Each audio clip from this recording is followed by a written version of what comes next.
Welcome back to the deep dive, where we really try to filter through all the information out there and just get to Yes. the essential stuff. Mhm. And today, we're cutting through a lot of noise to give you what we think is a genuine shortcut to confidence in English. Right?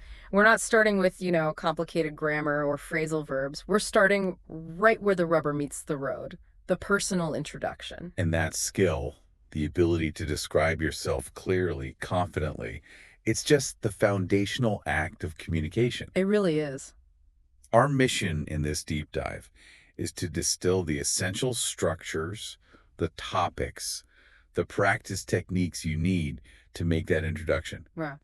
well, automatic. Whether it's a job interview, a new class, or just meeting someone, It's the key. it's the key that unlocks pretty much every conversation that comes after. So we've gone through a lot of focused research-based material for this, all designed for the beginner. And the goal isn't just to sound correct. It's about feeling comfortable. Yeah, that's a huge part of it. So many learners get overwhelmed by, endless vocabulary lists or these complex grammar rules. But the research is clear. If you can handle these basic topics about yourself, you build the momentum you need for everything else. It connects directly to cognitive load. I mean, think about the pressure. Right. If you're trying to remember grammar rules and talk about some complex topic you barely even know in your own language, you're fighting two battles at once. The whole thing just becomes slow and full of anxiety. Which brings us right to the core of this. Why are we dedicating a deep dive to something that sounds so simple, like, hello, my name is... Why spend time on this? Because that simple little activity happens constantly in real life. All the time. Introductions, personal details, your name, your job, your family, what you like. These are the universal tools we all use to build trust and just to connect with people. It's the lubricant of social interaction, really. If you can't handle those basics smoothly, what happens? Conversations just die. They become short, awkward, or just difficult. Mm. But if you learn just the small set of phrases to cover your basic identity, everything gets so much easier. Mm-hmm. And what's fascinating, and what the sources really highlight, is the key to confidence here. When you practice talking about your own life, the pressure just plummets. That's the real psychological hack, isn't it? You already know 100% of the content. You know your job, you know your family, you know what you like to do. Exactly. You're not reaching for unfamiliar concepts. You're only solving the problem of expression.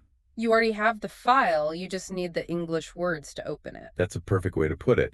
And that makes the whole process more comfortable, more enjoyable, which is what you need to stay consistent and actually build those flowing habits. It's the difference between trying to solve a hard math problem blindfolded versus just grabbing a familiar folder from a filing cabinet. You already own the folder. Okay, so let's get into the mechanics. If we agree that confidence comes from these familiar topics, what are the simple grammatical tools we need? The research is really strong on this. Stop worrying about complexity and focus on just a handful of core patterns. We've boiled it all down to 6 essential building blocks. And if you master these 6, you're basically covering existence, possession, and action, the 3 pillars of English verbs, all at once. That's why they're so efficient. Okay, but hold on. If I just stick to 6 structures, won't I sound like a robot? Or won't I hit a wall as soon as the conversation gets more complex? That's a really common fear, and it Yeah. speaks to that desire for perfection. But the goal here isn't nuance, not at first. It's robust, reliable communication. Okay. You need structures that are dependable, that take almost no mental effort to use. These 6 let you communicate maybe 80% of your personal info with 20% of the effort. You build the complexity on top of that stable foundation later on. That makes perfect sense. So let's look at the first one, the verbal signature of identity. The first is simply I am. This is pure identity, description, or your role. It's the most powerful phrase you have. So for your name, I am Maria. For a description, I am happy to meet you. It just defines your state of being. Simple, foundational, incredibly versatile. What's the second one, the one that deals with what you have? That's I have. This covers possessions, family, experience. For example, I have 2 brothers, which states a family relation. Or professionally, I have some experience in marketing. It's essential for providing that background context. And then we get to the things that really build connection. Yeah. Your interests, what you actually like. And that brings us to number 3. I like or I love. These simple verbs express passion, interest. And this is crucial because it gives the other person an immediate opening for a follow-up question. I like reading or I love cooking. Without that, the conversation can just stall. Right, and then structures 4 and 5 sort of define the context of your daily life. Exactly. Number 4 is I live, which just establishes where you are. I live in Madrid or I live near the city center. And number 5 is I work or I study, which details what you do. So I work as a nurse or I study computer science. And finally, number 6. This one seems to help with all the other details that don't quite fit I am or I have. That's the possessive structure. It grounds your facts. My name is Ahmed. My favorite hobby is painting. So if you look at those 6 patterns, I am, I have, I like, I live, I work, and they cover every single category of information you need for an introduction. It's a very lean system. Okay, so now that we have the sentence structures, we need the actual content. What specific information should you practice sharing? This is like an essential checklist. Right, and this list of 6 key topics provides the structure for the whole exchange. They're chosen because they're the most common, lowest stakes conversation starters in almost any culture. So what's the entry point? It's simply name and basic introduction. This has to be automated. Hi, my name is Lily. If you have to think about that, anxiety just starts to build. And the second thing people almost always ask. Origin, where you're from. It helps people contextualize you immediately. I'm from Thailand, or I was born in Cairo. It just satisfies that natural human curiosity. Next up is your daily focus. Job or studies. This helps people understand your daily routine. I work in IT or I study English. It's a fast way to find common ground. And topic 4 moves into the personal, the domestic side. Family. This is really common in casual, friendly chats, and it signals a certain openness. You could say, I'm married or I live with my parents. And now, the ones that really build longer conversations, the things that create a real connection. That would be hobbies and interests. If you could talk about these, the conversation will naturally go deeper. I enjoy swimming or I like watching movies. And finally, goals. These are important for explaining your motivation. My goal is to travel more. The simplicity here is so effective because it keeps you from rambling or getting lost. And the source material actually shows how all 6 of these elements can come together in a really powerful template. Yeah, let's look at the example of Sophia. It goes, Hi, my name is Sophia. I'm from Mexico, but I live in Toronto now. I work as a graphic designer, and I really enjoy creative projects. In my free time, I like reading, cooking, and spending time with my friends. I'm learning English because I want to communicate better at work and meet new people. And notice that perfect flow: identity, location, vocation, interests, and motivation.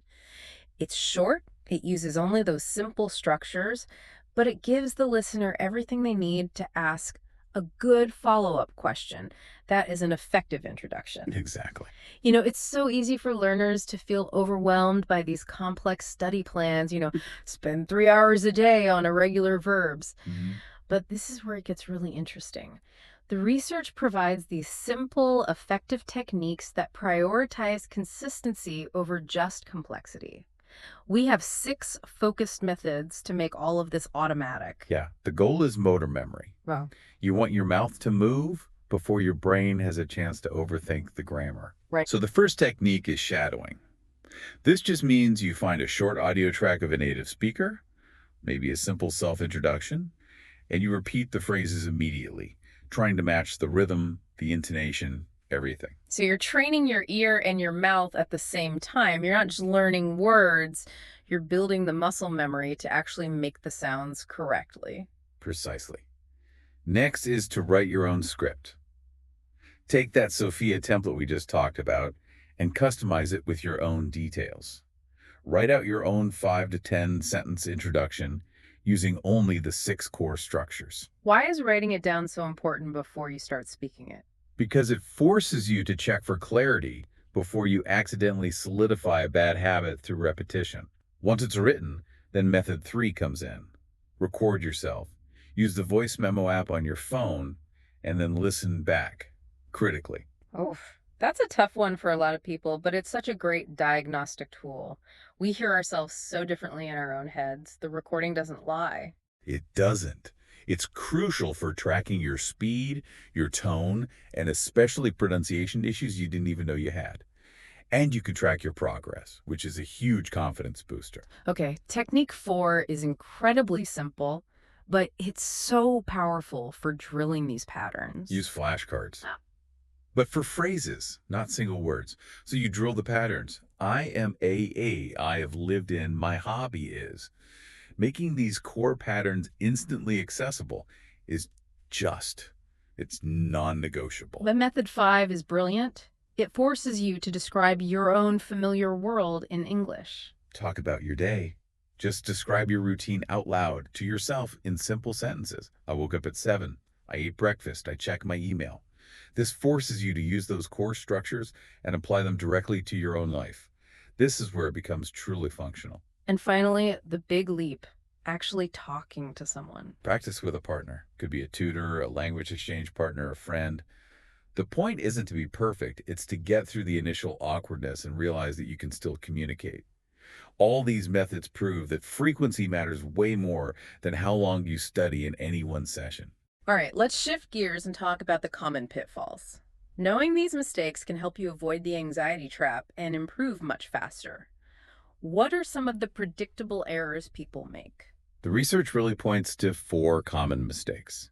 And the biggest momentum killer is overthinking grammar. Mm. Beginners think they have to speak like a textbook, prioritizing complex tenses. This causes these huge delays in conversation while they're internally checking all the rules. And the result is often just silence, or speaking so slowly that the listener loses interest. It's about communication, not perfection. Simply is almost always better in a live conversation. What's the second error? Speaking too fast.